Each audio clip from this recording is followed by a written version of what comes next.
नमस्कार दोस्तों, अध्यापक मंत्रा पर आपका स्वागत है। और हम पढ़ रहे हैं उत्तर प्रदेश स्पेशल। उत्तर प्रदेश स्पेशल में आज का जो टॉपिक है वो है साहित्य एवं पत्र पत्रिकाएं। जो भी पत्र पत्रिकाएं उत्तर प्रदेश से संबंधित हैं उनका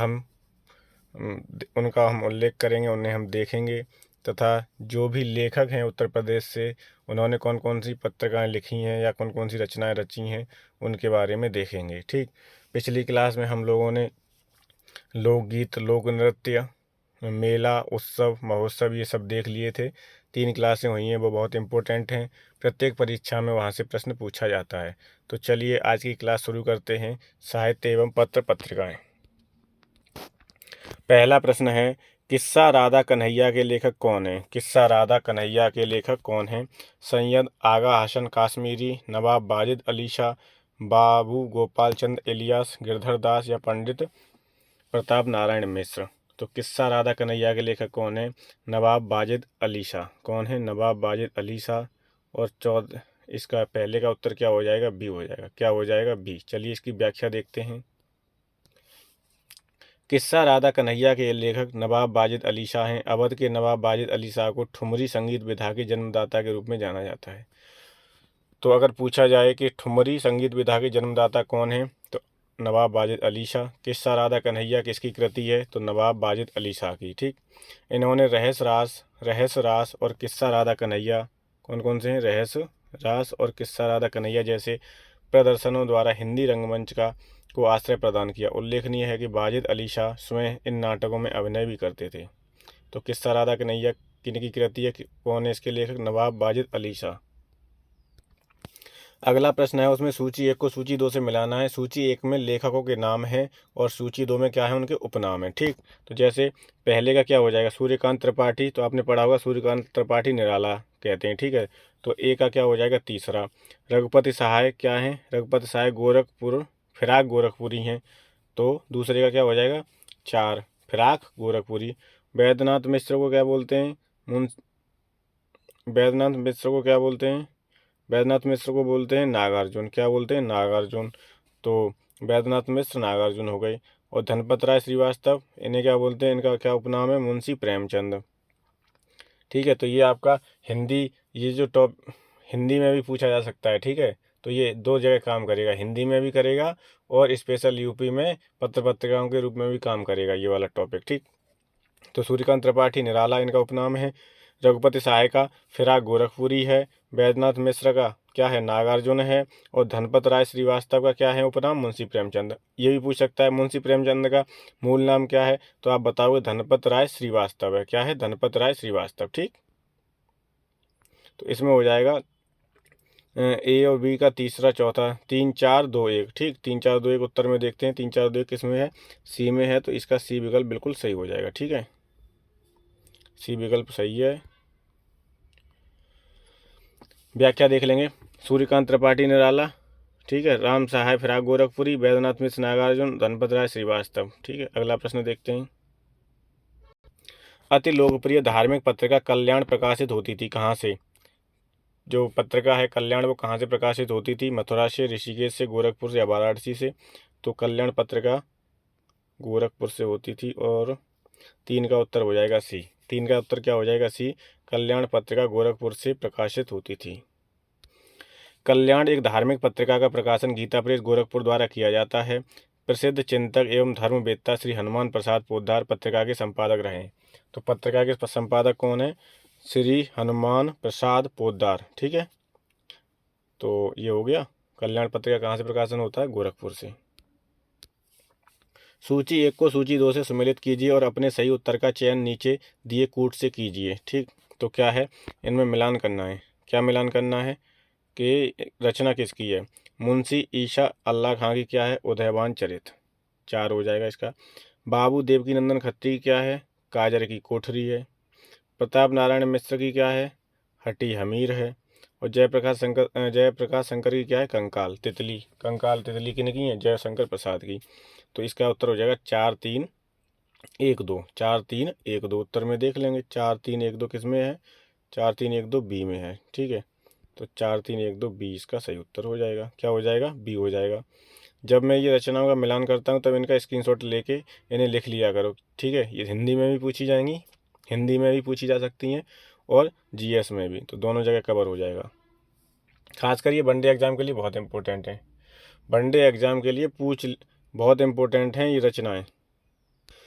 व्याख्या देखेंगे। मुंशी ईशा अल्लाह खान उदयभान चरित, बाबू देवकीनंदन खत्री की काजर की कोठरी है, चंद्रकांता भी किसकी है, बाबू देवकीनंदन खत्री की है चंद्रकांता, ठीक है। हटी हमीर किसकी है, प्रताप नारायण मिश्र की है, पंडित प्रताप नारायण मिश्र की क्या है, हटी हमीर।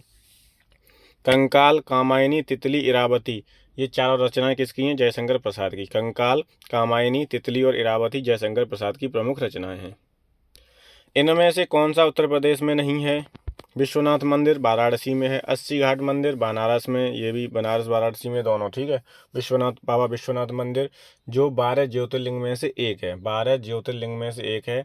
एक ज्योतिर्लिंग हमारा उत्तर प्रदेश में है, वो कहाँ पर है, बनारस में है, ठीक। अगर पूछा जाए आसपास में, जैसे महाकालेश्वर उज्जैन में एक ज्योतिर्लिंग है, ओंकारेश्वर है वहाँ पे भी एक वो है। महाराष्ट्र में आपके 3 ज्योतिर्लिंग हैं, भीमा शंकर, घृडेश्वर और त्र्यंबकेश्वर, ठीक है। तो सोमनाथ भी एक ज्योतिर्लिंग है, ऐसे करके 12 ज्योतिर्लिंग हैं। उनमें अब ये बनारस में जो मंदिर है बाबा विश्वनाथ मंदिर, ये भी एक ज्योतिर्लिंग है, 80 घाट बनारस में है। आगरा का किला पता है आपको, आगरा में है। विक्टोरिया मेमोरियल उत्तर प्रदेश में नहीं है, तो उत्तर प्रदेश में क्या नहीं है, विक्टोरिया मेमोरियल, तो इसका उत्तर हो जाएगा डी। 5 का उत्तर क्या हो जाएगा, डी हो जाएगा। ग्राम विकास अधिकारी में पूछा गया है। अब व्याख्या देख लेंगे। विक्टोरिया मेमोरियल कोलकाता में स्थित एक प्रसिद्ध स्मारक है। इसका निर्माण रानी विक्टोरिया के 25 वर्ष के शासनकाल के पूरा होने के अवसर पर किया गया था। यह सफ़ेद संगमरमर से बना है। बाबा विश्वनाथ मंदिर 80 घाट वाराणसी में स्थित है। आगरा का किला आगरा में स्थित है तथा यह यूनेस्को द्वारा विश्व धरोहर घोषित स्थल है। क्या, आगरा का किला। अगला है, निम्नलिखित में से कौन एक सही सुमेलित नहीं है। अमीर खुसरो एटा, ये जन्म से संबंधित है, ठीक है। मिर्जा गालिब आगरा, जोश मलियाबाद और जिगर गोरखपुर। तो इसमें जो सही गलत है वो है जिगर। जिगर का क्या है, मुरादाबाद। क्या है भाई, मुरादाबाद, ठीक है, गोरखपुर नहीं है। बाकी अमीर खुसरो का जन्म पटियाली एटा जो कि कासगंज में है। मिर्जा गालिब आगरा में जन्म हुआ है और जोश का मलियाबाद में, ठीक है। ABC बिल्कुल सही है। जिगर का भी याद कर लोगे या मुरादाबाद, चारों को लिख लोगे। जिगर मुरादाबादी गोरखपुर से संबंधित न होकर मुरादाबाद से संबंधित है। इनका नाम ही है, क्या है नाम, जिगर मुरादाबादी। इनका वास्तविक नाम अली सिकंदर 1890-1960 था। इनका वास्तविक नाम अली सिकंदर है। इनका जन्म 1890 में हुआ था और इनकी मृत्यु 1960 में हुई थी। ये 20वीं सदी के महत्वपूर्ण उर्दू कवि तथा गज़ल लेखक गायक हैं। उनको अतिशी गुल के लिए 1958 में साहित्य अकादमी पुरस्कार मिला था और 9 सितंबर 1960 को उनका देहांत गोंडा में हुआ था। तो जिगर का जन्म कहाँ हुआ था, मुरादाबाद में, और मृत्यु कहाँ हुई थी, गोंडा में। कब हुई थी, 1960 में। निम्नलिखित युग्मों में कौन सुमेलित नहीं है। अमीर खुसरो एटा, मिर्जा गालिब आगरा, जोश मलिहाबाद और राम प्रसाद बिस्मिल प्रयागराज। तो कौन सा सुमेलित नहीं है, डी सुमेलित नहीं है, ठीक है। अमीर खुसरो एटा बिल्कुल सही है। मिर्जा गालिब का जन्म आगरा हुआ, सही है। जोश का मलिहाबाद में हुआ, सही है। और जिगर का कहाँ हुआ था, मुरादाबाद में। जिगर का मुरादाबाद में। अब देखेंगे हम राम प्रसाद बिस्मिल। 7 का उत्तर हो गया डी। प्रसिद्ध स्वतंत्रता संग्राम सेनानी राम प्रसाद बिस्मिल का जन्म 1897 ईस्वी में उत्तर प्रदेश के शाहजहाँपुर जनपद में हुआ था, जिन्हें काकोरी कांड डकैती कांड में पकड़े जाने पर अंग्रेजों ने फांसी दे दी थी। तो राम प्रसाद बिस्मिल का जन्म कहाँ हुआ था, शाहजहाँपुर में। कब हुआ था, 1897 में। राम प्रसाद बिस्मिल को फांसी दी गई थी कहाँ पर, गोरखराम। जब आधुनिक भारत की क्लास देखी होगी तो मैंने उसमें बताया था कहाँ पर फांसी दी गई थी, गोरखपुर में। राम प्रसाद बिस्मिल को फांसी कहाँ दी गई थी, तो गोरखपुर में। अगला प्रश्न है, निम्नलिखित में से कौन फारसी का प्रथम कवि था जिसने अपनी कविता में भारतीय पर्यावरण का चित्रित किया है। भारतीय पर्यावरण को चित्रित किया है किसने, अमीर खुसरो, अमीर हसन, अबू तालिब कलीम या फैजी। तो भारतीय पर्यावरण को चित्रित किसने किया है, अमीर खुसरो ने। और 8 का उत्तर क्या हो जाएगा, बी हो जाएगा। 8 का उत्तर सही उत्तर क्या है, बी है। व्याख्या देखेंगे। अमीर खुसरो फारसी का प्रथम कवि था जिसने अपनी कविता में भारतीय पर्यावरण को चित्रित किया है। भारतीय पर्यावरण को किसने चित्रित किया है, अमीर खुसरो ने। ये चिश्ती संप्रदाय के शेख निजामुद्दीन औलैया के शिष्य थे। तो चिश्ती संप्रदाय के, तो अमीर खुसरो के गुरु कौन थे, निजामुद्दीन औलैया। कौन थे, शेख निजामुद्दीन औलैया। अगला है गोदान किसके द्वारा लिखा गया है? कालिदास, मुंशी प्रेमचंद, महादेवी वर्मा या किशनलाल शर्मा। तो गोदान लिखी गई है मुंशी प्रेमचंद के बारे में, इम्पोर्टेंट है। गोदान, गबन, पूस की रात। गोदान मुंशी प्रेमचंद जी द्वारा रचित एक उपन्यास है। इनके द्वारा रचित अन्य कृतियां हैं सेवा सदन, प्रेमाश्रम, रंगभूमि, निर्मला, कायाकल्प, गबन, कर्मभूमि, मंगलसूत्र, अपूर्ण संग्राम, मंगलसूत्र अपूर्ण है। ठीक है, पूछ लिया जाएगा कि इनमें से इनकी कौन सी रचना अपूर्ण है, तो मंगलसूत्र अपूर्ण है। संग्राम, करबला, प्रेम की बेदी। गोदान की जो रचना, इनकी रचना है जो प्रेमचंद जी की, इनका आप स्क्रीनशॉट लेके इन्हें याद करोगे। ठीक है, इन्हें याद करोगे। राष्ट्रीय कवि मैथिली षड गुप्त का जन्म उत्तर प्रदेश में कहाँ हुआ था? कानपुर, लखनऊ, झांसी या उन्नाव। तो इनका जन्म हुआ था झांसी में। मैथिली षड गुप्त का जन्म कहाँ पर हुआ था? झांसी में। 10 का सही उत्तर क्या हो जाएगा? सी हो जाएगा, सी। राष्ट्र कवि मैथिली षड गुप्त का जन्म 3 अगस्त 1886 को झांसी में हुआ। कहाँ पर हुआ था? झांसी में। गुप्त जी खड़ी बोली के महत्वपूर्ण कवि हैं। पंडित महावीर प्रसाद द्विवेदी जी की प्रेरणा से आपने खड़ी बोली को अपनी रचनाओं का माध्यम बनाया। मैथिली षड गुप्त को साहित्य जगत में दद्दा नाम से संबोधित किया जाता है। मैथिली षड को क्या कहा जाता है? दद्दा। इनकी मुख्य कृतियों में कौन कौन सी हैं? पंचवटी है, साकेत है, जयद्रथ वध है, यशोधरा है, द्वापर है, झंकार है और जय भारत है। ये सब किनकी कृतियाँ हैं? तो मैथिली षड गुप्त की हैं। किसकी हैं? मैथिली षड गुप्त। शुद्ध वर्तनी में मैथिली षड पूछ लिया जाता है कि मैथिली षड कैसे लिखा जाता है, तो मैथिली षड देख लो। मैथिली षड ऐसे लिखा जाएगा, मैं था पे बड़ी की छोटी की मात्रा मैथिली षड, ठीक, और माँ पे 2 मात्राएं होती हैं, मैथिली षड गुप्त। भारतीय साहित्य में आरंभिक 20वीं शताब्दी के मुख्य हिंदुस्तानी लेखक धनपत राय को किस नाम से जाना जाता है? तो अभी देखा था हमने उपनाम। धनपत राय किसे? फिराक गोरखपुरी को, अशोक वाजपेयी को, प्रेमी मुंशी प्रेमचंद को या बंकिम चंद्र चटर्जी को। धनपत राय किसका है? धनपत राय का मूल नाम क्या है? धनपत राय मूल नाम है प्रेमचंद जी का। किसका? प्रेमचंद जी का। धनपत राय को किस नाम से जाना जाता है? प्रेमचंद, मुंशी प्रेमचंद के नाम से। भारतीय साहित्य में आरंभिक 20वीं शताब्दी के मुख्य हिंदुस्तानी लेखक धनपत राय को मुंशी प्रेमचंद के नाम से जाना जाता है। प्रेमचंद उर्दू से हिंदी लेखन में आए। प्रेमचंद नवाब राय नाम से उर्दू में लिखते थे। तो ये भी पूछा जा सकता है कि इनमें से कौन सा कवि पहले नवाब राय नाम से लिखता था? तो कौन थे? प्रेमचंद थे। उनकी सोजे वतन, नमाना, प्रेस, कानपुर 1909 में कहानी संग्रह की सभी प्रतियां तत्कालीन अंग्रेजी सरकार ने जब्त कर ली थी। किसकी? सोजे वतन की। सोजे वतन की जो भी प्रतियां थीं वो किसने जब्त कर ली थी? अंग्रेजी सरकार ने। मंगलसूत्र इनकी है वो कैसी है? अपूर्ण है। पूछ लेगा इनमें से कौन सी कृति इनकी अपूर्ण है, तो आप बताओगे मंगलसूत्र, ठीक। और इनकी कौन सी कृति अंग्रेजों ने जब्त कर ली थी, तो आप बताओगे सोजे वतन। क्या बताओगे? सोजे वतन। उर्दू शायरी में फिराक गोरखपुरी के नाम से कौन प्रसिद्ध है? द्वारिका प्रसाद, बिशन नारायण, रघुपति सहाय या नवल किशोर। तो फिराक गोरखपुरी के नाम से प्रसिद्ध हैं आपके रघुपति सहाय, ठीक है। ये हमने अभी थोड़ी देर पहले ऊपर मिलान में किए थे, ठीक है। मिलान में 2 प्रश्न आए थे, उनमें उपनाम थे, वो आप लिख लोगे, उन्हें याद करोगे, ठीक। तो रघुपति सहाय, फिराक गोरखपुरी। उर्दू शायरी में फिराक गोरखपुरी के नाम से रघुपति सहाय, ठीक है। इनका जन्म कहाँ हुआ था? गोरखपुर में। कब? 1896 में। और मृत्यु कब हुई है? 1900, जी गलत दिया है, 1796 में इनका जन्म हुआ होगा। 1982 में मृत्यु हुई है। मृत्यु कहाँ हुई है? तो नई दिल्ली में। आप याद रखोगे फिराक गोरखपुरी, जिन्हें हम कहते हैं क्या? फिराक गोरखपुरी है, जिनका मूल नाम है रघुपति सहाय के नाम से, और इनका जन्म गोरखपुर में हुआ था। मृत्यु इनकी कहाँ पर हुई है? नई दिल्ली में। इनकी प्रसिद्ध रचना क्या है? गुल-ए-नगमा है। इन्हें उर्दू साहित्य का प्रथम ज्ञानपीठ पुरस्कार मिला था 1969 में। उर्दू साहित्य का ज्ञानपीठ पुरस्कार मिला था किन्हें? रघुपति सहाय को, जिन्हें हम फिराक गोरखपुरी कहते हैं, ठीक। तो फिराक गोरखपुरी से याद रहेगा ना, फिराक गोरखपुरी ही लिखा है इनका, क्योंकि इनका जन्म कहाँ हुआ था? गोरखपुर में। मृत्यु कहाँ हुई थी? नई दिल्ली में।